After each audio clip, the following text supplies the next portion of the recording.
Bonjour encore à tous les amis de rtl.fr. Je le rappelle toujours, c'est la télé de votre région. Et je suis très heureux de vous retrouver aujourd'hui dans la maison Pascalis, mais surtout dans ce qui est le musée de la Pogne, qui est vraiment une institution, une grande maison qui l'accueille, qui l'a créée. On en parlera tout à l'heure. Donc heureux de présenter Jean-Charles Pascalis qui dirige actuellement cette entreprise, mais on parlera tout à l'heure de la saga familiale des Pascalis. Et alors, pour commencer, je voudrais te poser, Jean-Charles, la question, quel est un peu l'historique de cette brioche? Cette brioche, l'origine, ça remonte à... Les premiers écrits datent du Moyen-Âge, donc c'est très ancien. C'est une brioche qui se faisait qu'à une période, à la période de Pâques. Oui, j'ai appris ça, voilà. Que c'est depuis 1950 seulement. Ah non, 1950, c'est quand le Saint-Genis est arrivé. Ah d'accord. Par contre, la Pogne, c'est beaucoup plus ancien, puisque je te dis, ça remonte au Moyen-Âge. Les boulangers faisaient leur Pogne au moment de la fête de Pâques, parce que c'est le moment où il y avait les œufs qui revenaient. Et puis c'était aussi une fête très, très catholique, très chrétienne. D'accord.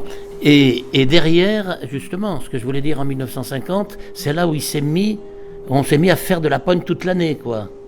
Alors, ou tout au moins, on mangeait toute l'année, voilà. Alors peut-être. Voilà. Alors, avant cette période-là, c'est vrai que c'était surtout pour Pâques, c'était les week-ends aussi, mais c'est à partir de 1950 que les Saint-Genis sont apparus dans notre région, puisque certains boulangers se sont dit, tiens, si dans notre pâte à pogne, on rajoutait des pralines. Et voilà, ils auraient pu appeler ça le romanais ou le jacquemart, et ils ont décidé de l'appeler le Saint-Genis en mémoire à ce qui se faisait à Saint-Genis-sur-Guiers. Oui, parce qu'il faut le dire, on aurait pu en parler, mais c'est un produit qui vient avant tout, l'idée de Savoie, quoi. Le Saint-Genis, tout à fait. Saint-Genis, voilà. La pogne, par contre, est bien romanaise. La pogne est complètement romanaise, oui, bon. Tout à fait. Et alors, dans cette fabrication, dans la légende même de la pogne, qu'est-ce que c'est ce mot que je vois apparaître des fois, spongia? Alors, l'origine viendrait du mot spongia qui fait que lorsqu'on regarde cette pogne tranchée, elle a des petits spores qui font penser un peu à une éponge. Et c'est un mot qu'on retrouve en Espagne, au Portugal aussi, ce mot spongia. Par contre, la légende dit que c'est une personne qui venait faire cuire sa pâte à pogne pour Pâques chez les boulangers. Et le boulanger prenait une poignée qui a fait le centre de la pogne. Je dirais que là, c'est une des légendes, il y en a plusieurs, mais surtout cette forme en couronne avec les petits pics qui rappellent la couronne du Christ. Donc, je le rappelle, c'est vraiment une brioche qui était faite pour Pâques. Et alors, autre chose, cette brioche, elle est vraiment faite par les boulangers, c'est pas une pâtisserie. Hein? Ah là, grande question, bien sûr. Bien sûr, pourquoi ? Parce que la pogne, c'est un produit qui a une fermentation, et le contrôle de la fermentation, le contrôle des levains, ça ne peut être que des boulangers. Voilà. Et dedans, à part la farine, les œufs, et puis... Il y a du sucre, il y a des œufs, évidemment, et puis il y a le parfum. Et là, au niveau du parfum, chacun un peu à la sienne. Je dirais que la majorité des boulangers mettent de l'eau de fleur d'oranger, et puis nous, on met du rhum en plus. Il y en a qui vont mettre de l'extrait de café, d'autres qui vont mettre des écorces d'orange. Chacun a sa typicité, on peut dire.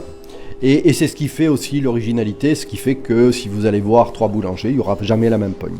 D'accord. En tous les cas, l'odeur de la fleur d'oranger, c'est quand même ce qui prime souvent quand on rentre aujourd'hui chez un fabricant de pogne. Oui, tout à fait. Alors, il faut savoir que cette odeur de fleur d'oranger, la fleur d'oranger et l'utilisation de la fleur d'oranger se fait vraiment dans le sud, quart sud-est surtout, puisqu'au nord de la Loire, c'est pas un produit qui est très prisé.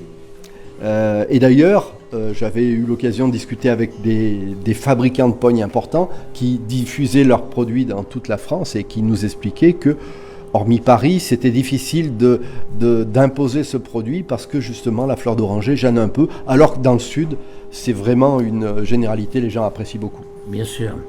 Alors, là, on a fait un petit tour d'horizon sur l'historique, sur la fabrication. On est quand même dans, je ne sais pas si c'est l'antre de la maison, mais en tous les cas, la famille Pascalis Aujourd'hui, c'est 5 générations, puisque je pense que ton fils a repris l'affaire il y a très peu de temps. Explique-nous un peu et on verra un petit peu, là sur ma gauche, tous les portraits de la création de la société jusqu'à aujourd'hui. Oui, alors quand on parle de société, à l'époque, c'était juste une petite boulangerie. Mon arrière-grand-père, Paul Pascalis, était seul avec son épouse. Il fabriquait du pain toute l'année, il fabriquait des croissants le week-end, et comme on a dit, il fabriquait la pogne pour Pâques. C'était vraiment une petite entreprise, et des boulangeries, il y en avait énormément, parce qu'à cette époque-là, le pain, la fabrication du pain était très importante, et la consommation de pain début du siècle dernier, c'était près de 800 à 900 grammes de pain par jour et par personne. Je ne sais pas si vous imaginez, c'est 4 baguettes par personne par jour. Mais le pain, c'était la base de tout. On mangeait la soupe avec le pain, mais pas forcément l'hiver, et le soir, ça pouvait être en journée. Ce qui explique qu'il y avait beaucoup de boulangers à cette époque-là, des années 1900 à peu près. Et puis ensuite, après, la famille, mon arrière-grand-père a eu une famille assez nombreuse, et c'est mon grand-père qui a pris la suite, parce que c'était pas le plus courageux, mais c'était le plus vaillant, parce que vraiment, c'était un métier difficile. Il fallait se lever la nuit, il fallait travailler la pâte, et donc c'est ce qui a expliqué que mon grand-père prenne la suite. Ensuite, mon grand-père a eu qu'un fils, mon père, qui a eu qu'un fils, moi. Donc, si maintenant il y a plein de femmes, et c'est bien, qui se mettent dans le métier, à cette époque-là, c'était pas tout à fait ça, et donc moi j'ai pris la suite de mon grand-père, puisque mon père était parti quelques années. J'ai pris la suite de mon grand-père, j'avais 18 ans.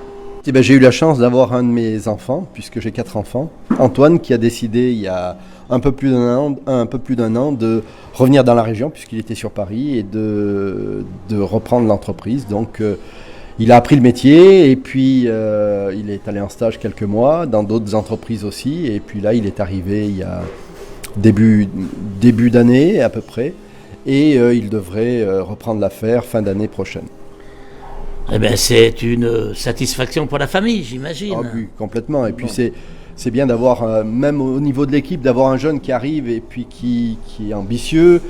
Ben, c'est mieux que d'être dans une entreprise où le patron il a plus de 60 ans et qui va remettre son affaire, parce que du coup là ça assure une sérénité pour tout le monde. Bien, et alors ce musée de la Pogne qui nous accueille aujourd'hui, il a été créé il y a combien d'années, en quelle année? Il y a un peu plus de 15 ans, il y a 16 ans exactement.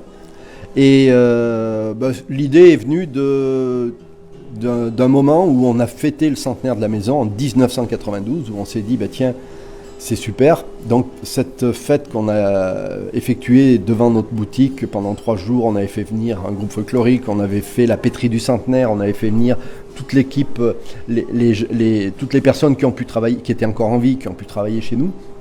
Et ça a été vraiment une grosse fête. Et après, replacer tous les costumes, tous les papiers dans des cartons, on avait comme un sentiment d'inachevé un petit peu, et on s'est dit, tiens, il faudrait bien que ça ressorte un jour. Et c'est comme ça qu'un beau jour, on s'est dit, tiens, pourquoi pas faire visiter notre entreprise, et pourquoi pas créer un musée, un espace un peu différent, et c'est ce que nous avons fait avec Josette. Bien, et alors il y a un événement aussi, dont je me souviens, parce que j'étais présent, qui a été le record de la plus grosse pogne du monde.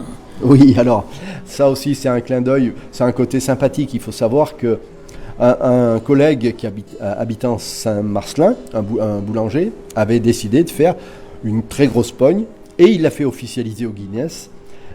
Et cette grosse pogne, elle faisait peu de 80 kilos, je crois, à l'époque. Et je m'étais toujours dit que, ayant un four relativement large, puisque mon four faisait à cette époque-là 2 mètres de large, je m'étais dit, mais j'ai moyen de battre ce record. J'avais une équipe à cette époque-là qui était très, très compétente, ce qui est toujours le cas maintenant, mais qui était très prête à relever le défi. Et donc, on a relevé le défi.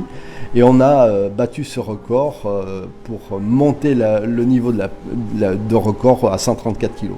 134 kilos. Oui, 134 kilos de pogne. C'était un souci, parce que la grosse difficulté, c'est de cuire la pogne. La fabriquer, on a des pétrins pour ça, il n'y a pas de souci. Mais la cuire une pogne aussi importante, c'était difficile. Donc là, on s'y est mis à plusieurs reprises parce la veille, on avait cuit un très gros pain pour voir ce que ça allait donner. Et puis, on a bien fait de le faire parce qu'on s'est rendu compte qu'il y avait des paramètres qu'on ne maîtrisait pas complètement. Et ce qui fait que le jour du record, on était parfait. Et d'autant qu'il fallait qu'elle soit parfaite, puisque cette pogne allait être dégustée et vendue même. Parce que je crois qu'il y avait une opération avec les Restos du Cœur. Voilà, tout à fait. On avait décidé, donc j'avais interpellé mes fournisseurs qui m'ont donné les produits. Nous, on n'a donné que notre temps. Et ensuite, on a vendu et l'intégralité de la vente est passée et a été remis au Restos du Cœur. C'était une grosse fête, mais grosse, mais pas longue, parce que le produit a été vendu à une demi-heure. Très bien. Et alors, pour finir, cette pogne qui est vraiment l'emblème de la ville, roman, bourg de péage, il y a des dérivés après qui sont arrivés. Alors, on a parlé déjà du Saint-Genis, qui était une idée, une recette un peu qui venait de Saint-Genis en Savoie, mais derrière, depuis, qu'est-ce qui s'est développé ?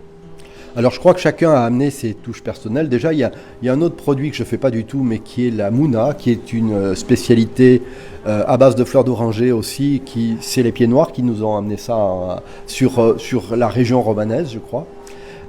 Donc ça, c'est un produit qui existe. Il y a un autre produit, évidemment, le Saint-Genis, tu viens d'en parler. Et puis après, chacun a amené sa petite touche personnelle. Et nous, on n'a pas essayé, ça marche très bien.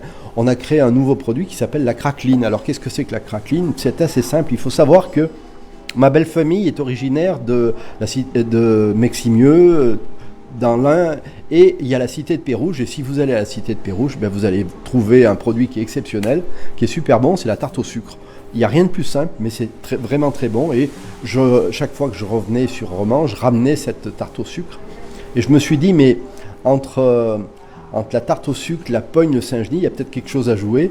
Avec mon équipe, on a mis en place, on a créé ce nouveau produit. Alors qu'est-ce que c'est ? C'est de la pâte à pogne étirée très fin comme une pizza, sur laquelle on met de la crème fraîche comme pour la tarte au sucre. On va rajouter non pas du sucre, mais des éclats de praline, puisque chez nous la praline est importante. Et après on fait un petit appareil aux amandes. On va cuire ça très rapidement puisque c'est très fin. Si vous goûtez, vous craquez, c'est la craqueline. Bon, c'était une très bonne idée, j'ai l'impression. En plus, j'ai eu l'occasion de goûter, j'adore. Voilà. Bon. Et puis, alors ça, c'est en ce qui me concerne. J'ai d'autres collègues qui ont d'autres spécialités. On fait aussi de la pogne au chocolat. Ça, c'est mon pâtissier qui fait la pogne avec du chocolat Valrhona. Et puis j'ai un collègue, par exemple, qui fait le nougat pogne avec de la crème de nougat et puis des éclats de nougat. Je crois que là aussi, c'est bien que chacun amène sa petite touche personnelle, que la recette de base soit pas identique, je vous l'ai dit, parce que elle va dépendre un peu du parfum que chacun peut y mettre dedans, mais si chaque boulanger amène sa particularité, c'est bien. Et c'est aussi c'est une transition pour amener à la fête de la pogne. Puisque la fête de la pogne, qui existe depuis pas mal d'années, c'est Christian Vincent qui l'avait, oui, je pense qu'il avait initié à l'époque. Il faut le signaler. Voilà. L'an dernier, on a fait le concours de la meilleure brioche de France. Et on a eu pas mal de participants. Et en définitive, ça se joue sur deux produits. Le produit qu'ils amènent de leur région, de leur propre région. Et puis un autre produit qui est la pogne qu'ils fabriquent eux-mêmes sur place. Donc ils vont pétrir la pogne sur place. Et cette pogne-là, ensuite ils vont dans les labos parce que pour faire une pogne, il faut 24 heures. Donc on ne peut pas tout faire ça devant le public. Oui. Ils vont dans les labos et ils vont améliorer cette pogne, la transformer pour en faire un petit peu un dérivé de la pogne. Et ça va peut-être donner au fil des années des idées à certains boulangers de dire tiens, et c'était un collègue qui avait gagné le concours l'an dernier. Il avait fait une brioche avec une pogne et puis sur le dessus il avait décoré. C'était super beau, c'était très bon. Et donc grâce à cette fête de la pogne, on va peut-être encore évoluer nous dans nos métiers. Cette fête de la pogne, elle est aussi, pas sous l'égide, mais il faut savoir qu'il y a une confrérie de la pogne qui s'est créée il y a déjà pas mal d'années. Alors la confrérie participe évidemment à cette fête de la pogne. Il y a des intronisations qui se font le matin, et puis un défilé. C'est un côté très, très cérémonial un petit peu. C'est agréable parce que il y a des anciens boulangers qui font partie de cette confrérie et puis il y a plein de personnes, de bénévoles qui acceptent d'enfiler le costume parce que c'est mettre en valeur un produit important.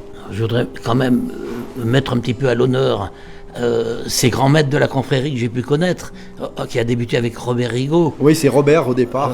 Oui, on n'oubliera pas notre ami Bernard Genevier, fidèle, qui a été grand maître pendant de nombreuses années, et actuellement c'est Jean-Claude Duclos, oui. Qui a repris le flambeau. Et c'est vrai que cette confrérie, elle a au moins le mérite d'exister. Elle fait son travail de promotion du produit, et si ça peut aider encore à faire connaître la Pogne à l'extérieur, c'est encore une excellente chose en tous les cas. Oui, tout le monde va bénéficier de ça. Hein. Je crois que plus on parle de la Pogne, plus il se vend de la Pogne, tout simplement. Hein. Parce que ça suscite l'intérêt et les gens qui viennent dans notre secteur, ils en ont entendu parler. Vous savez, sur Romans actuellement, vous vous baladez et puis vous voyez des petits fagnons faits de la Pogne et de la raviole. Et vous vous dites qu'est-ce qui se passe, la Pogne, qu'est-ce que c'est? Et oui, vous êtes intéressé, vous goûtez et vous partez avec. Je vous remercie de nous avoir suivis, vous, tous nos amis donc de rtl.fr. Très heureux d'avoir pu parler de ce noble produit purement romanais, et au plaisir de vous retrouver très bientôt. Merci. À bientôt, au revoir.